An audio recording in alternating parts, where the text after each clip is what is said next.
Noah, Moses, and all the rest of the Old Testament stories. Of course, I learned about who Jesus was too and what he did for us. But the only thing that I was missing in my life growing up in the church was an actual relationship with Jesus. I was told that once I was saved, I was always saved, and that I would be guaranteed eternity in heaven with Jesus. And that sounds great. And I'm not saying that that statement is untrue. But as a rebellious child, as most of us are, this gave me in my mind free rein to do as I please and ask for forgiveness later. As long as I asked God to forgive me, everything was good, right? Well, Paul says in Romans 6, "What shall we say then? Shall we continue in sin that grace may abound?" I still felt guilty for the sin that was in my life, but I was so confused by the fact that no matter what I did, Jesus' grace still covered me. I was constantly either making sure to ask for forgiveness as an insurance policy to not go to hell, or just willfully sinning, assuming that everything was good to go, regardless of what I did. It was this process of thought that would lead me down a path of perfectionism and destruction early on in my life and into my adult years. At the age of 10, my mother and I were caretakers for a family friend who had terminal cancer. One night while we were caring for her, she became so violently ill that even at only 9 or 10 years old, I realized in that moment that she would never get better. This woman was really special to me. I honestly thought that we were related. When she passed, that was the first time that death meant something to me. I was broken inside and I had no idea how to handle my grief. At this point, I discovered my very first addiction: food. My parents never kept alcohol or any other substances in our house, so food was it. Of course, because of that, and because of my age, I gained a lot of weight. I was in such a deep depression, and it only got worse when I started getting bullied at school. Within a year of the discovery of my first addiction, I found my second. This addiction is commonly associated with men, but I assure you it can become life-controlling for anyone. I was able to freely access the internet, and with it, pornography. I found myself each day after school immediately and anxiously wanting to get to the desktop. Unfortunately, this was just the second of many addictions that I would discover and let rule my life. By the time I was transitioning from middle school to high school, I had been to my first party with alcohol. And boy, did that change things for me. For the first time in years, I felt good about myself. I felt good about being around other people and about being around boys.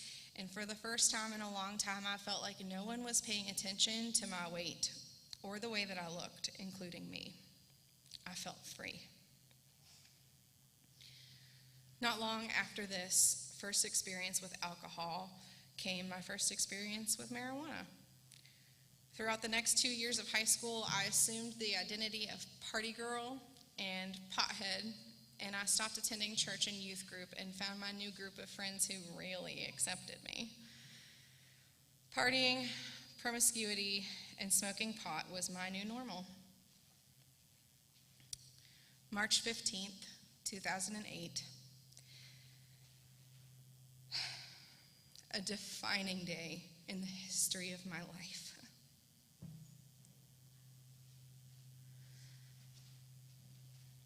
4 of my friends were dead from an alcohol-involved car accident. I had never, ever felt the weight of devastating news like I did on this day. I'm not sure if ever since.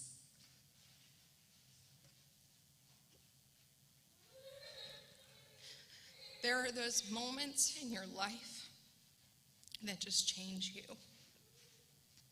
Change how you see life. Change everything. And this was mine.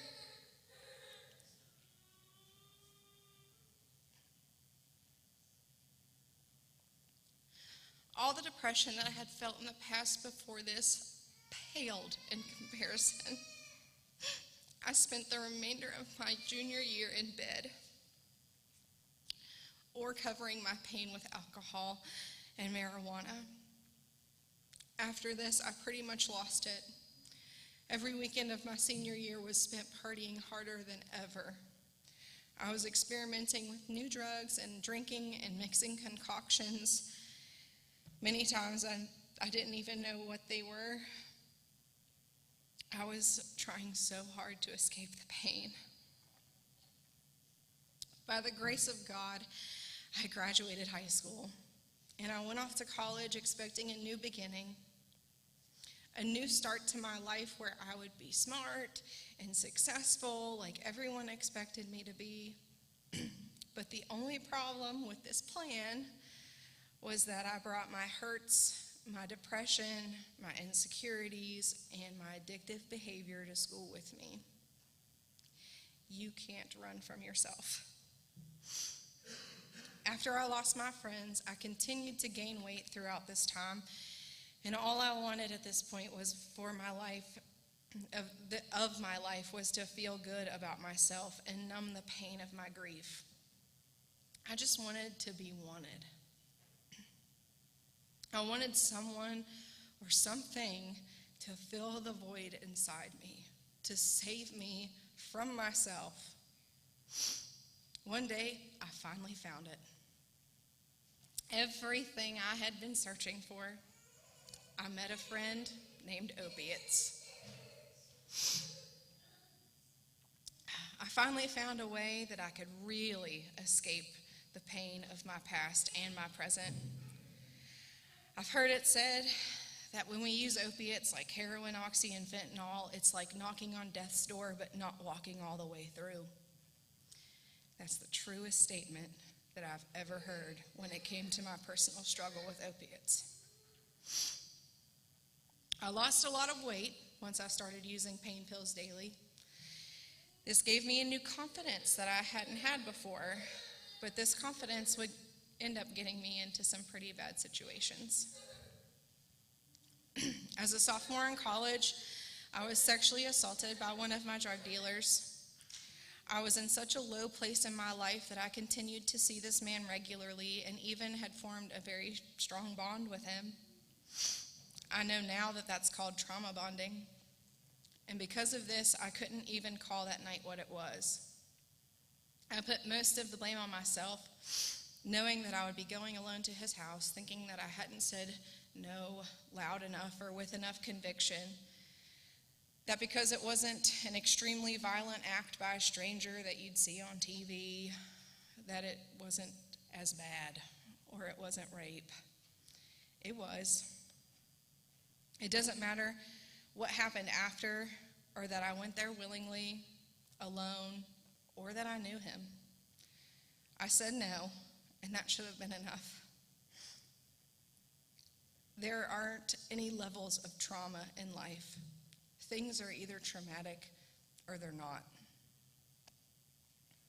Throughout 15 years of addiction, in addition to being raped, I had a gun pointed at me, I was robbed, almost ran over with a car, in multiple car wrecks, overdosed, and just generally had no concern for my own safety or the safety of others. You can only live like this for so long until the shoe drops.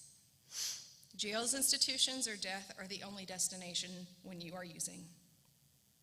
In 2016, I was convicted of felony charges of delivering a controlled substance. I was placed on house arrest and probation, and within 6 months, I went to jail twice. I just couldn't stop using. In August of that same year, I was accepted into Teen Challenge in Princeton, West Virginia. After a year spent in this Christ-centered program, God moved me into a position of an intern at the facility, Unfortunately, even after an entire year of falling in love with Jesus, my past addictions reared their ugly heads. I hadn't dealt with many of my hang-ups and hurts that led me down the road to my opiate addiction. Depression, pornography, and my food addiction had entered my life again. By the time I decided I should leave the ministry, I was abusing over-the-counter cough syrup as well. When I returned home, I went back to my old friends, my old employer, and eventually my old everything. Thankfully, about a year later, after overdosing on fentanyl, I was placed in jail once again. I was given the opportunity to participate in our local drug court program, and I threw myself into meetings as soon as I was released. I felt so much guilt and shame for becoming the prodigal son yet again. Teen Challenge was special. It's really hard to explain.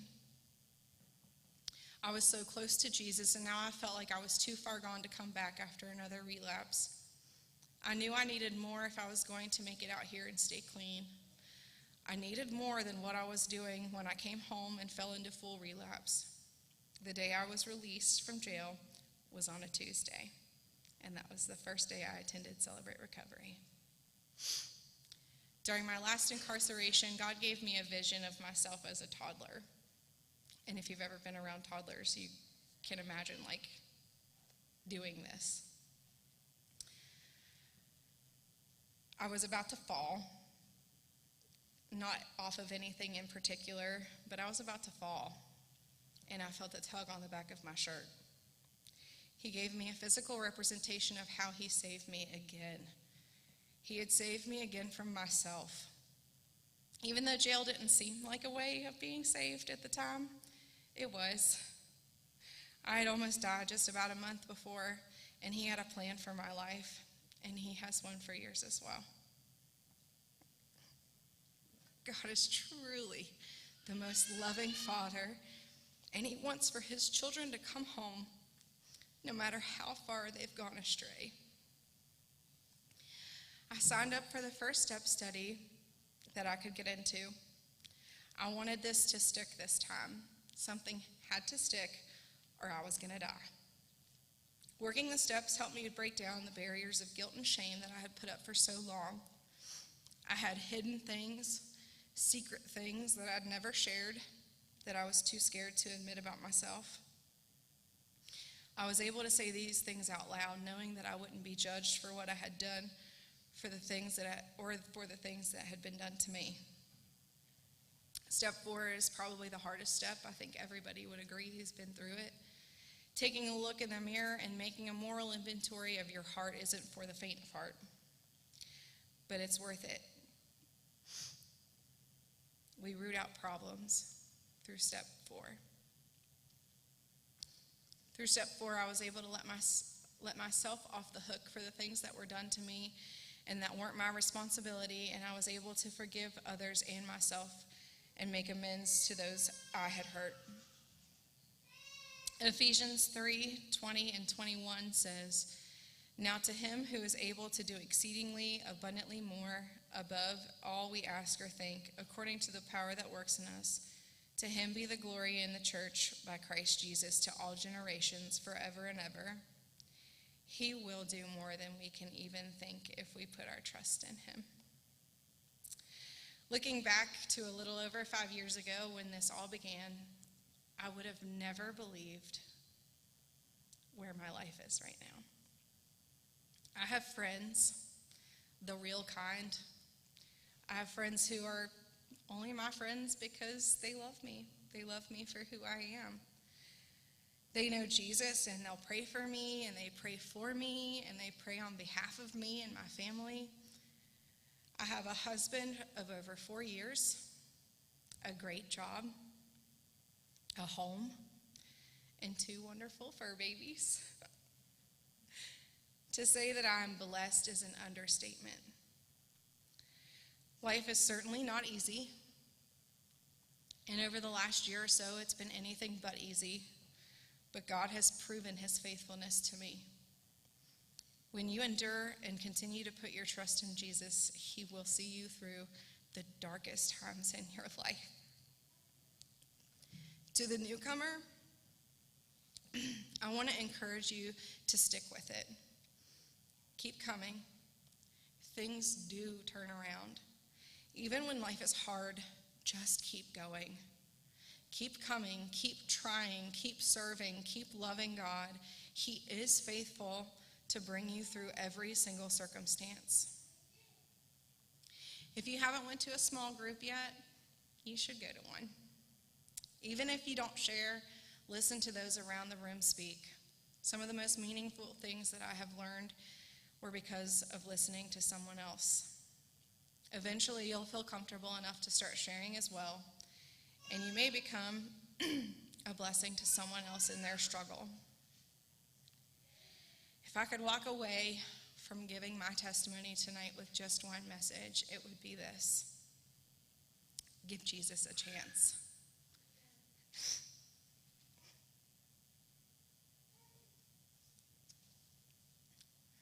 If you're anything like me, you have literally tried everything and anything to fill the hole that's in you.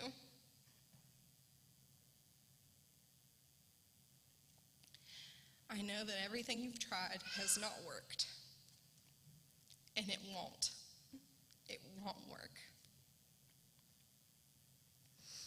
If you're here tonight and you've never accepted Jesus' love and grace, it's here. He's here. He loves you. He's jealous for you.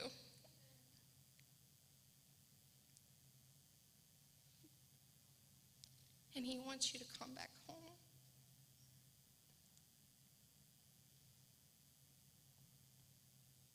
You don't need to be perfect. You just need to need him. Thank you for letting me share.